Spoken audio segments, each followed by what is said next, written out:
internet runs on identifiers, IP addresses, autonomous system numbers, domain names, and many others.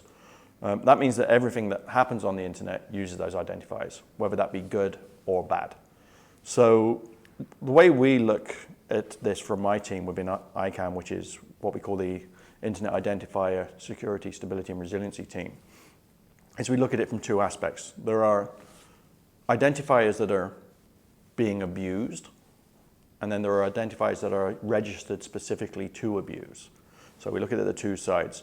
So if you look at things that are being abused, what you're normally seeing is names that have been registered for a legitimate purpose, but maybe the system is being hacked. And then you will see a URI or a string, something like www.company.tld/ come here to buy illegal drugs. That to us is something where the name itself, the identifier, is not registered for malicious use, it's just being co-opted. So we see a lot of that. That's in many ways no different to a server being hacked and getting it to it via the IP address. Not something that we spend a lot of time on. There's a lot of that out there. The other case or scenario is where somebody's actually trying to get identifiers for abuse. One of the things that is reasonably well known is the use of domain names for command and control for botnets. So when there are large viruses and these are being controlled using what we call domain name generation algorithms, and those names only have one purpose, and that is to control a piece of criminal infrastructure. So we see a lot of that. We're also seeing people understanding the power of identifiers and therefore using them as a target.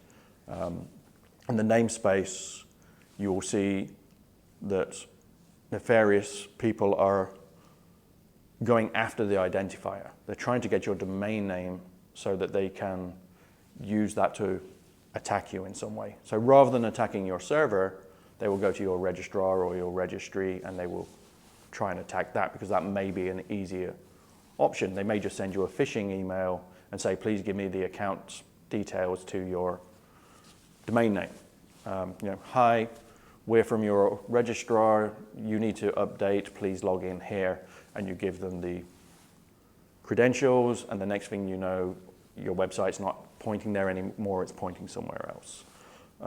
So we see a lot of that. We've also seen people targeting more senior, if you like, infrastructure, like actually going after top-level domains themselves, because if they can get into the infrastructure, then they can point well-known business names, point dot whichever TLD they get into to wherever they want. So you may see a website as an end user that looks like they've hacked into the website, but in fact they've not. They've just redirected it using the identifier system.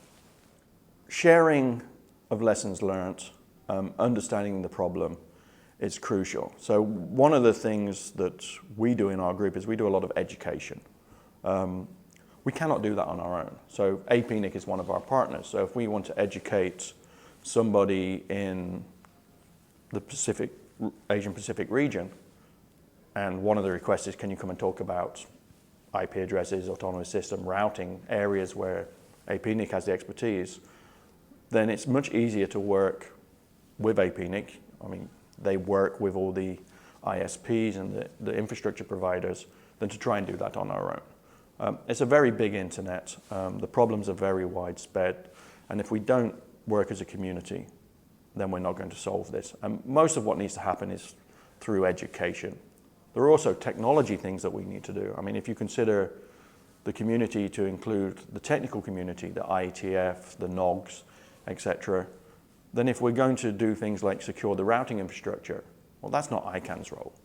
That happens somewhere else in the community. So we need to work with the community to understand the problems and then to find solutions together, and then, of course, to implement those solutions. Organizations like ICANN, APNIC, the other IRS, we don't implement the solutions, we enable others to do it by helping them.